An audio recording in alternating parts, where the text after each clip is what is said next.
باقی قومیں تو ان کی محتاج ہیں، محروم ہیں، بھک منگی ہیں، لرزتی ہیں، کانپتی ہیں، سہمتے ہوئے زندگی بسر کرتی ہیں۔ کیوں یہ کر رہی ہیں؟ انہوں نے کفر برتا ہے، دین خداوندی سے کفر برتا ہے، انہوں نے اطاعت کی ہے۔ پھر میرے ذہن میں ہے وہ چیز جو کھٹک رہی ہے آپ کے دل میں کہ صاحب یہ وہ تو سب کافر ہیں، اس حصہ دین کے تو ہم کافر ہیں۔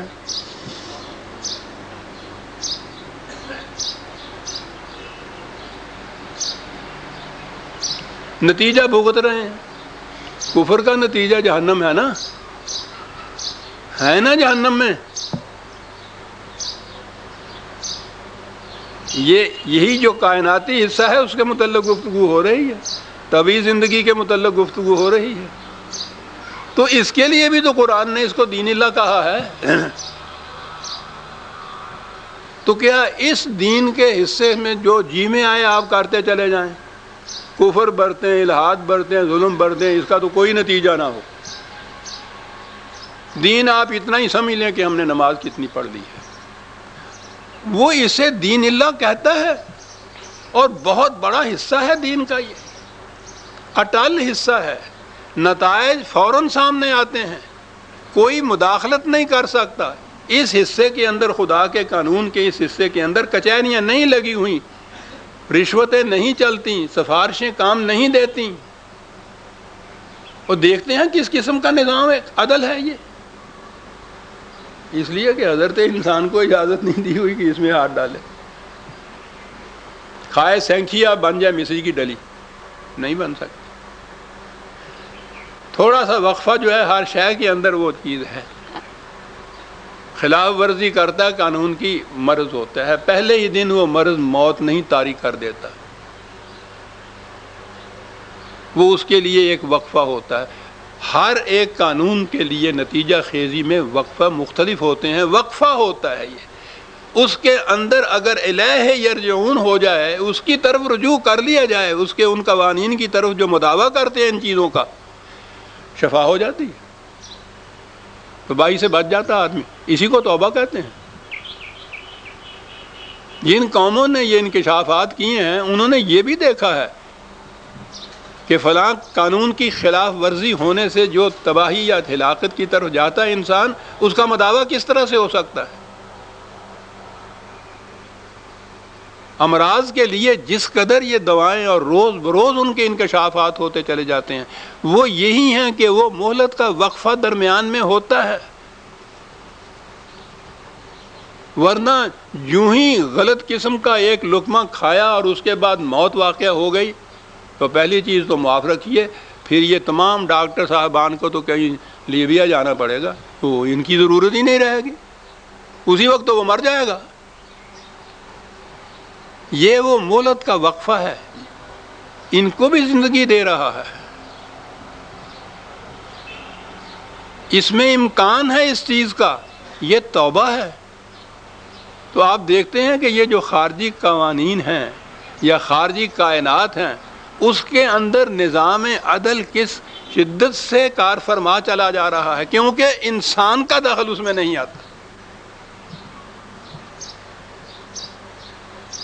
تباہیاں آتی ہیں، بربادیاں آتی ہیں، خوشگواریاں آتی ہیں، قومیں پنپتی ہیں، آسائشیں ملتی ہیں،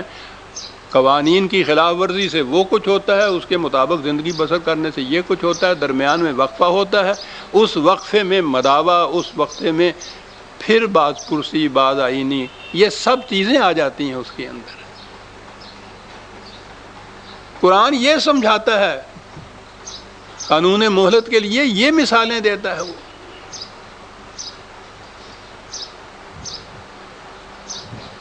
اب اگلا حصہ وہ آ گیا سامنے، یہ حصہ وہ ہے جو انسان کی طبعی زندگی سے متعلق ہے یا طبعی کائنات سے متعلق ہے، فزیکل ورلڈ سے متعلق ہے، اسی میں انسان کی طبعی زندگی بھی آ جاتی ہے، جسمانی زندگی۔ اس میں انسان اور گھوڑا یا گائے یہ سب برابر ہیں، ایک ہی قانون کے تابع یہ سب چلتے ہیں۔ ایک زندگی آگے آتی ہے جو انسان کی انسانیت سے متعلق زندگی ہے، یہ وہ زندگی ہے جس میں انسان کا کسی دوسرے انسان کے ساتھ معاملہ ہوتا ہے یا اپنی ذات کے ساتھ معاملہ ہوتا ہے، جسم کے ساتھ نہیں، انسان کی انسانیت کے ساتھ۔ سینکھیا کھانے سے تو ہلاکت نظر آتی ہے، اس کا مداوع بھی اینٹیڈوٹ کوئی ہوتے ہیں ڈاکٹر صاحبان کے پاس، اس مدت کے اندر وہ مل جائے تو علاج بھی ہو جاتا ہے۔ جھوٹ بولنے سے کیا ہلاکت ہوتی ہے اس کا نہیں پتہ چلتا،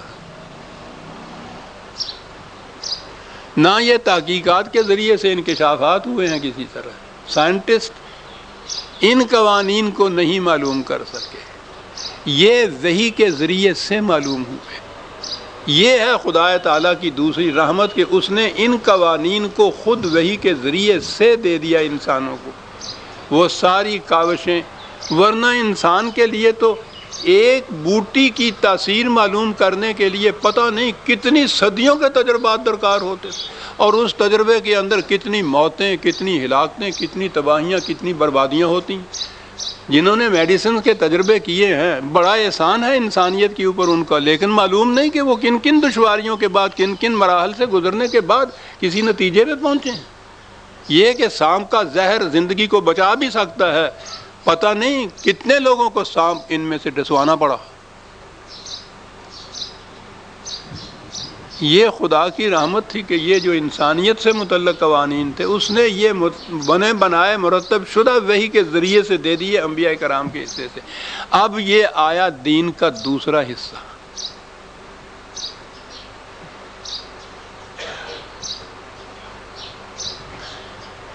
انسانوں کی زندگی میں یہ ہوگا،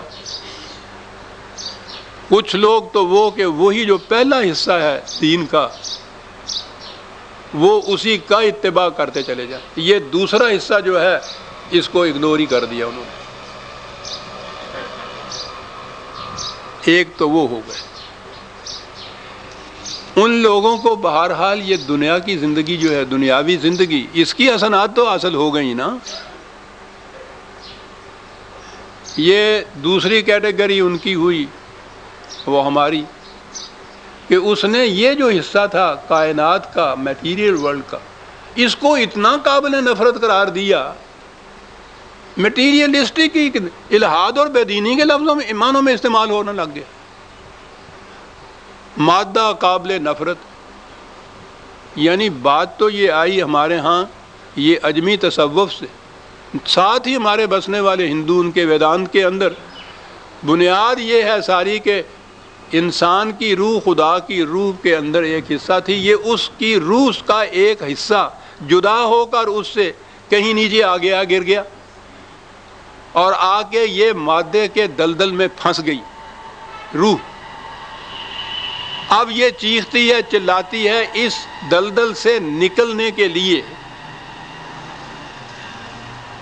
کروڑوں چکر کاٹنے پڑتے ہیں اس روح کو مادے کی دلدل سے نکلنے کے لیے۔ تو یہ اس قدر دلدل مادہ جو ہے اس طرح خبیث ہے، یہ نکلنے نہیں دیتا روح کو، اس کی علائشوں کے اندر یہ پکڑی ہوئی ہوتی ہے۔ منتہا زندگی کا اس کے نزدیک یہ ہے کہ اس مادہ کی دلدل سے ترک کر کے، علائشوں کو دور کر کے، پاک و صاف اس سے ہو کے، کوئی ذرا سا دھبا بھی نہ رہے اس مادی کائنات کا، پھر یہ روح جو ہے جا کر پھر روح خداوندی میں جا کے مل جائے۔ لو ایز یو ور، یہ اندازہ لگائیے یہ سارا کچھ کرنے کے، یہ ہے تصوف، یہ ہے ویدانت۔ ہندوؤں کا تصوف بھی یہی، کرسچن کے آپ کے یہاں مسٹیسزم بھی، ان کے یہاں کے سینٹس کی آپ زندگی پڑھ کے دیکھیے، سب سے بڑا سینٹ ہے جی، کیا کارنامہ سر انجام دیا جی، یہ ساری عمر نہایا ہی نہیں، ملاحظہ فرماؤ۔ یہ صاحب بہت بڑے سینٹ ہیں جی، یہ کیا ہوا کہ جی یہ اپنے کتے کے ساتھ مل کے کھانا کھایا کرتے تھے، بہت اچھا، چلو کھا تو لیتے تھے۔ یہ کون ہے جی، انہوں نے کھایا ہی نہیں اور آگے بڑھ گئے وہ۔ یہ وہ ہیں یہ اپنی جوئیں نہیں مارا کرتے تھے۔ مادی زندگی کو اتنا قابل نفرت سمجھنا، یہ تھا وہ تصور۔ دین خداوندی سے اس قدر پرہیز کیا، نفرت، سرکشی، یہی آپ کے ہاں